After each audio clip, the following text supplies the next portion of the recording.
Pinaringgan ni Philippine Navy spokesperson Roy Vincent Trinidad ang China. Natakot at duwag sa giyera dahil sa Mutual Defense Treaty. Hindi ba daw tayo nakakahalata? Pambubunggo at pagwa-water cannon lang ang kayang gawin ng Chinese Coast Guard. Tumira ng single shot o mamaril hindi nila kaya yan dahil takot nga sila sa Amerika. Ang gusto lang ng China, sirain ang mga barko ng Philippine Coast Guard at BIFAR.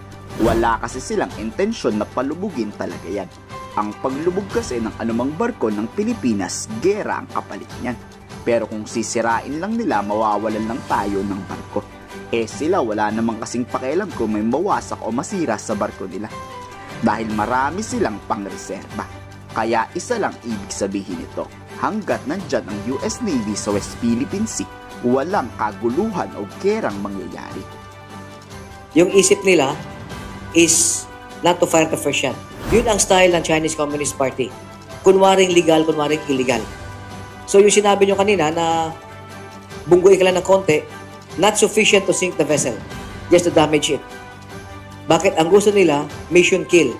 Sirain yung ating kakayanan na makapagpatrolya, na walang mamamatay. Sirain, gawing mas mahal sa atin. More expensive to do our patrols. Kada masira na barko, yan ay babalik sa shipyard para aayusin. Sila maraming barko. Tayo konti lang. Yun ang ginagawa nila. Slowly, little by little, they will destroy your will to fight. They will destroy your capability to fight, to project force, to stand up for what is legally and rightfully ours. Sisirain nila yung fighting spirit natin. Up to the point na tatanggapin lamang natin na ito na ang normal. Huwag natin magpatrolya kasi sa labas binubunggo tayo, nasisira yung ating mga barko. Dito na tayo sa within the 12 nautical miles. So parang tinanggap na natin na ang mga lugar na yan ay kanila na. And we would have lost by default. Yun ang operating concept ng Chinese Communist Party.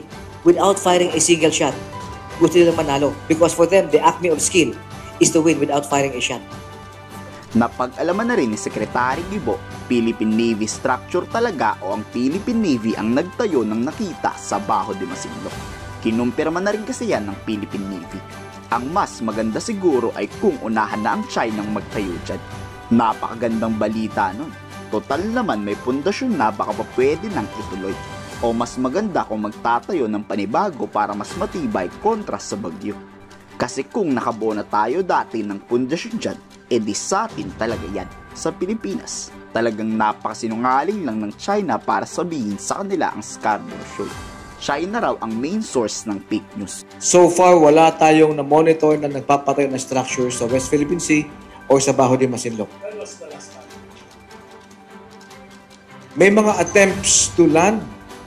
May mga reports previously na baka may nagtatambak ng crash corals para mag-reclaim. But chinek natin to. So far, hindi naman sila nagtambak ng crash corals. These were the results of tidal action. Nangako naman ang Philippine Navy poprotektahan ng AFP ang karapatan ng Pilipinas. Para to sa Pilipino, para to sa bayan. Makakaasa raw tayo na mas papaigtingin pa nila ang paglaban sa mananakop. Time patrols, yung ating air surveillance flights, whether conducted by the AFP, the Air Force, the Navy, may kasama din ang Army sa Palawan, whether by the Coast Guard or BIFAR. Anuman ang binibigay ng paghihirap sa atin ng ating adversary, ito ay magpapatuloy. We will not be deterred. Bakit? Ang ginagawa natin ay sakop ng we are supported by international law and domestic law. This is in furtherance of our mandate.